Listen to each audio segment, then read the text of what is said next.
People thought he was done. They said he was too showy, that he couldn't handle all the fame he got, that his health was bad, and he wouldn't coach much longer. But they forgot who he is. This isn't just any coach. This is Prime. And when everyone got quiet and the gossip got loud, Deion Sanders did what only he can. He showed up without talking. A video came out. Deion at his Texas home, walking with the famous rapper Lil Wayne. No big speech, no explanation, just friendship and life. Coach Prime didn't need to explain to anyone, but he did anyway. Not with words, but by being there. That limp, it's just a mark from fighting. That smile, it's from a guy who knows he's special. While haters got ready to say he failed, Deion showed everyone you can't stop someone who keeps going. You can't beat a guy whose dreams are bigger than his pain. You can question his body, but not his heart. And what's coming in Boulder this season? It's gonna be big. Deion Sanders went silent, and people started acting like he was gone.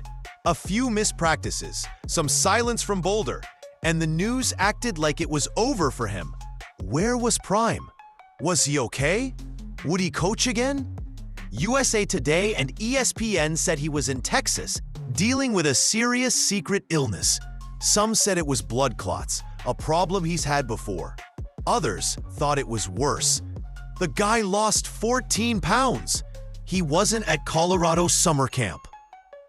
A super important time for any team, especially one still being built. And the critics? They were happy, waiting. But think about this. Would a white coach get the same crazy talk? When Lincoln Riley took a break for personal stuff, the news was kind and gave him space. But when Deion Sanders goes quiet, it's like everyone attacks. They didn't ask about his health because they cared. They asked because they wanted him to fail, because a bold, proud black man with a history of winning and a mix of faith and style doesn't. To them, Deion isn't a leader dealing with sickness. He's just a story to sell. But they didn't get it. The quiet wasn't him giving up. It was him getting ready.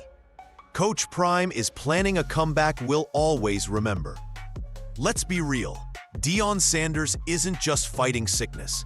He's battling something bigger, older, meaner. Racism hiding as criticism.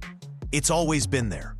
As a player, he was too full of himself, too fancy, didn't respect the game.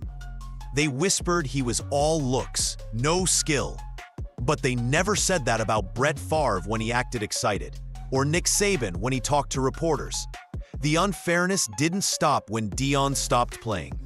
It just got a new job in the newsroom. As a coach, they watched him even closer. When he was at Jackson State, they called it a publicity trick. When he went to Colorado, they said he left his community behind. They didn't cheer his big move. They judged his goals. But here's the truth. Deion didn't leave he carried it with him. He brought style, music, and real talk to a place that likes black coaches to be quiet, thankful, and polite. That's the issue. Prime doesn't say sorry for being awesome, and some people can't handle that. Let me tell you, look at the news. Every mistake he makes is a big deal. Every word he says is picked apart. Is he focused? Can he lead? But when other coaches mess up or get sick, the news is all kind and worried. Deion gets drama and he still keeps going. Then came the video. Out of the blue, Deion shared a clip of him walking at his Texas ranch with Lil Wayne. No hospital, no sick stuff, just sunshine, cool vibes, and friendship. It wasn't just a friend visiting. It was a message. Lil Wayne, a huge star, wasn't there for fame. He was there for Deion, the person, not the name. And that video, it was Prime saying, "I'm still here, and I'm still me." He had a limp, but who cares? He moved with confidence. He looked lighter, happier, not all better, but definitely not down. In that moment, he wasn't just standing up for himself. He was standing for every guy who's been judged too fast or counted out early. His tweet said it all. God's got me. The news wanted proof he was failing. They got a clip of a fighter, a leader with love, faith, and purpose around him. That video wasn't about fixing rumors. It was a warning. Prime wasn't asking for attention. He was earning respect. Let's be real. This is bigger than football. Deion Sanders isn't just a coach. He's a game changer, a problem for the old ways, a guy redefining what a leader looks like, boldly and in bright colors. At Jackson State, he got big attention for HBCU football, brought in top players, and made people proud. And what did they say? He won't last. Then, he went to Colorado, took a team that barely won, and made it the most talked about team in the country. Suddenly, he's the face of college football. And the reaction? Pure hate. He's not a real coach. He cares more about social media than game plans. But behind that noise is fear. Fear that he's winning in ways they never let guys like him do. Fear that he's making it cool to believe in yourself even if people doubt you. They want him gone because he doesn't fit their rules. But guess what? Deion Sanders doesn't fit rules. He breaks them. While the news guessed, the real ones stayed close. His mom, Michael Irvin, his sons, and his faith. Deion might be loud on the field, but when it's time to heal, he's quiet and prays. He lost weight. He said the physical stuff was tougher than ever, but he didn't let pain take over. He leaned on Bible verses. He shared hopeful messages. He reminded everyone, and maybe himself, that God's not done with him. This wasn't just a health thing. It was deep spiritual stuff. And behind every post, every quote, every clip of him limping, there was something stronger than medic. That's what haters didn't get. You can't out-talk someone who's driven by God's plan. You can't stop someone who's already picked. If a white coach had country singers visit during recovery, the news would say, everyone's supporting their coach. But when Lil Wayne visits Deion's ranch, they ask, is this serious? Is he focused? This isn't about football anymore.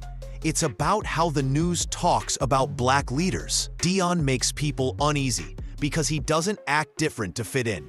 He's not quieting down to make others comfy. He's creating something new.